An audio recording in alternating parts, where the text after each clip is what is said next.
And the soul is getting ready for the climb to the top.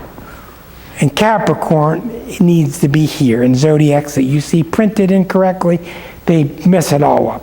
Capricorn goes right there between 11 and 12 o'clock because the goat stands at the top of the mountain, and there's a reason for it. Beside the fact that I'm one. Okay. The Sagittarius on the good side is all about don't worry about it. And it feels so good to be with a Sag because you're all worried and they go, don't worry about it. So you say to yourself, don't worry about it.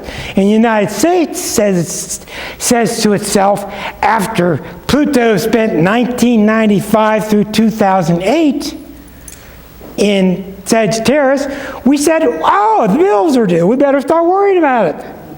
And what happened through all those years? Credit card, credit card, credit card, credit card, credit card. Everybody you saw had 4 cars in the driveway, and you wonder, why are they paying for this stuff? We were all living on mythware, myth coins, vaporware. And when Pluto hit the hard sign of Capricorn in January of 2008, the bills came due. And that's why things are so hard now, till 2023. Pluto's in the grave sign of Capricorn.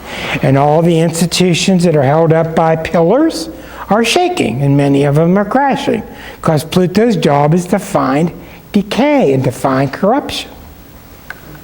So what happens in Sagittarius is if the soul's not careful, and I just wrote an article that's on my website, Star Self, called The Overrated Jupiter and the Underrated Saturn.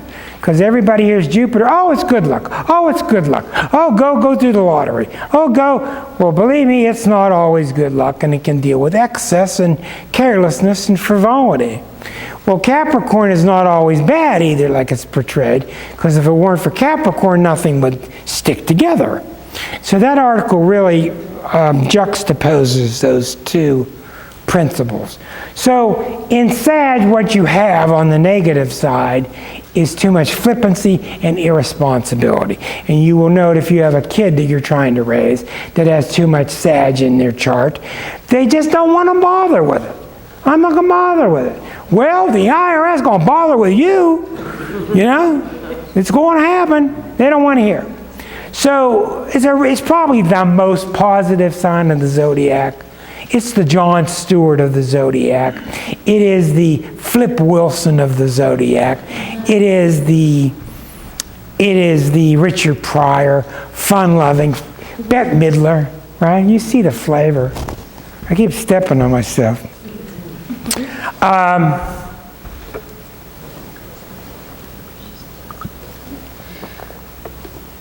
Is this making sense? I get a lot of this. That's good. All right. I guess we should tell the cameraman, yes, we've had some kind of childlike, I guess we did this during a commercial, didn't we? We all carved our bodies out of paper. And see? Yeah, this was a very Sag moment.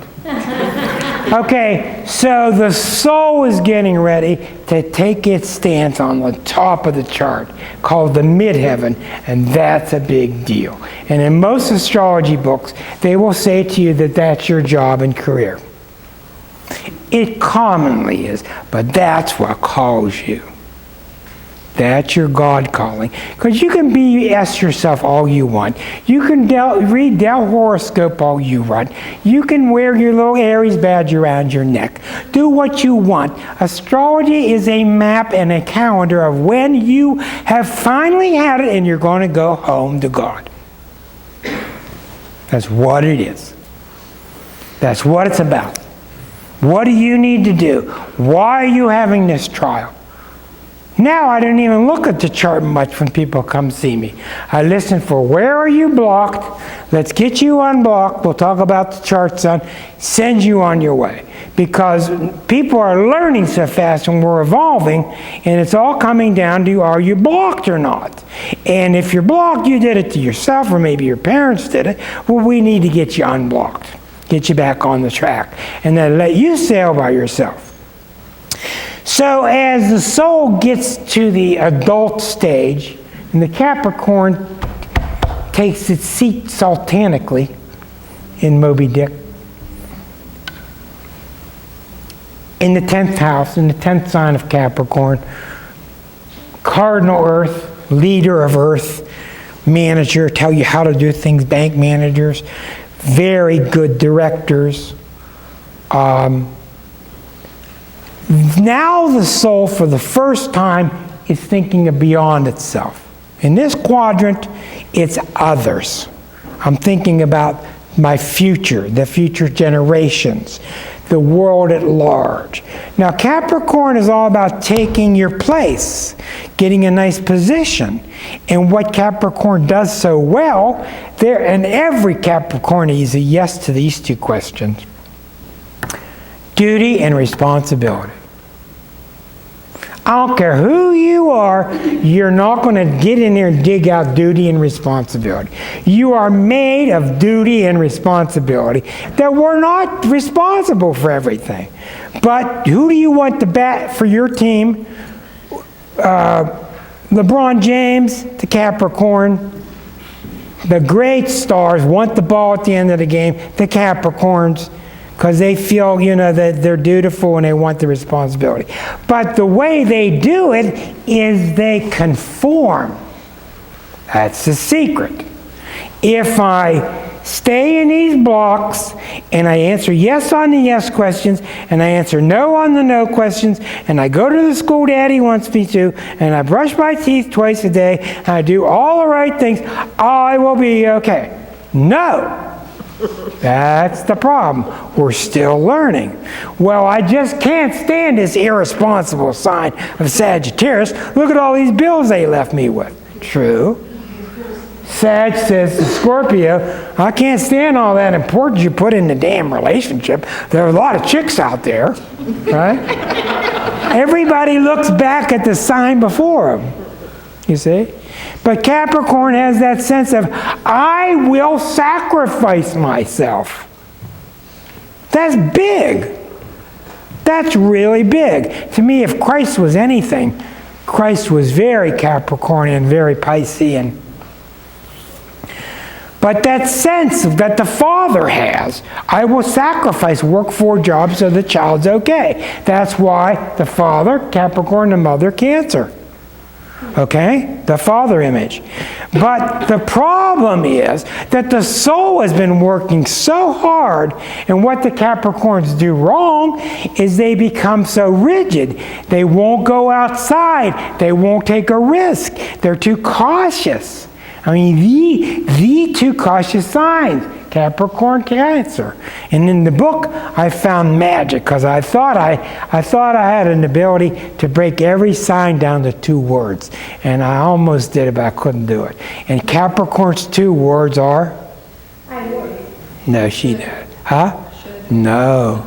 I work. No. Virgo's I work. Some signs are always doing one thing, making sure. And I talk about this brick maker in the book. And he's got the consistency with the mud and the hay, and he's got the fire going, and his friends are sitting around the fire, and he's got the brick in there, it's perfectly shaped, and he's just walking around this fire. Will you sit down? Let the damn thing cook. There's nothing you can do. But he's making sure, he's making sure, he's making sure. And if you know Capricorns, they're going to stay at work till they get the damn thing done, then they make sure. Well, that's wonderful, and that's the beautiful part, where they're selfless. But the problem is, you're saying, nah, to God who's controlling the real flow of this world. Well, if you got to control everything, that means you don't have any faith in what's coming, do you? That's the problem with Capricorn. And then Aquarius comes along and says, you blew everything.